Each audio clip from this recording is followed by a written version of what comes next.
जैसे इंसानों को जिंदा रखने के लिए इंसान की नसों में खून का दौरान एक पल के लिए भी रोका नहीं जा सकता, वैसे ही देश की अर्थव्यवस्था को जिंदा रखने के लिए कैश फ्लो या फिर नकदी का लेन देन बहुत ज़रूरी होता है। कोरोना वायरस के कारण पूरा देश रुका हुआ है।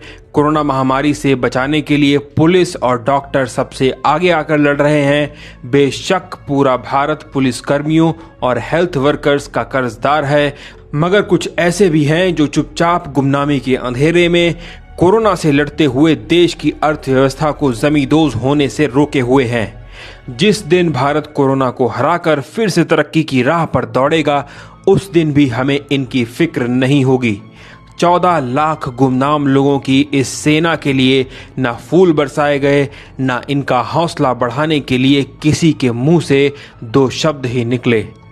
आज सबका भारत के साथ पूरा भारत उनको करेगा सलाम, जिनकी बदौलत जिंदा है देश की अर्थव्यवस्था।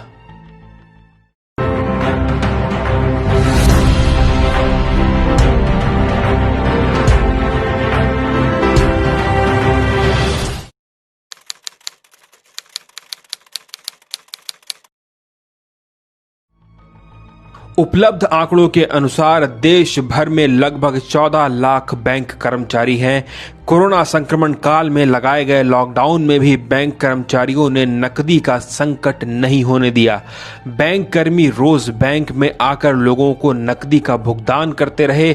यहाँ तक कि कोरोना संकट में बैंकों ने अपनी सेवाओं में और इजाफा ही किया। मरीजों की संख्या लगातार बढ़ने और तमाम तरह की अफवाहों के बीच बैंक कर्मचारी काम पर डटे रहे। बैंक शाखाओं से भी लोगों को भुगतान मिला, एटीएम मशीनों से भी पैसे आते रहे और मोबाइल एटीएम वैन भी गली मोहल्लों में रुपया निकलवाने के लिए पहुंची। कहीं भी किसी को भी नकदी का संकट नहीं झेलना पड़ा। कोरोना संकट में बैंकिंग का समय पहले 10 से 2 बजे था, मगर लोगों की जरूरतें देखते हुए कुछ ही दिनों में इसे बढ़ा दिया गया। जैसे अस्पताल में डॉक्टर दिन रात लगे रहे, सड़कों पर पुलिस लॉकडाउन का पालन कराती रही, वैसे ही देश की बैंकों में काम करने वाले बैंक कर्मचारी भी अपनी अपनी शाखाओं में काम करते रहे।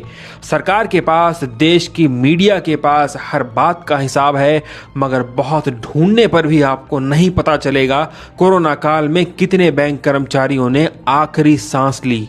लॉकडाउन में ऐसे हजारों बैंक कर्मचारी हैं जो देश भर में पब्लिक ट्रांसपोर्ट बंद होने के बाद भी नियमित रूप से बैंक जाते रहे, आम दिनों की तरह ही काम करते रहे और संक्रमित होते रहे। अब तक कुल कितने बैंक कर्मियों को कोरोना संक्रमण हुआ और कितने लोगों ने इस दौरान जान गंवाई, इसका रिकॉर्ड भी शायद ही किसी के पास हो। 28 मार्च को देश की वित्त मंत्री निर्मला सीतारमण ने पूरे भरोसे के साथ ये दावा किया कि देश की बैंकें जैसे काम कर रही थी वैसे ही करती रहेंगी, और हुआ भी ऐसा ही।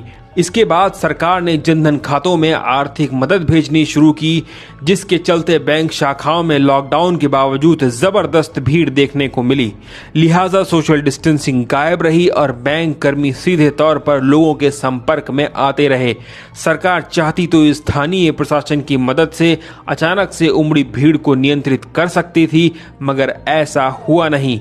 भीड़ को संभालने की जिम्मेदारी भी बैंक कर्मचारियों पर छोड़ दी गई। कोरोना काल में वो हर व्यक्ति सम्मान का हकदार है जो इस मुसीबत की घड़ी में अपना फर्ज निभा रहा है। जितना हो सके उतना बैंक की डिजिटल सेवाओं का प्रयोग करें।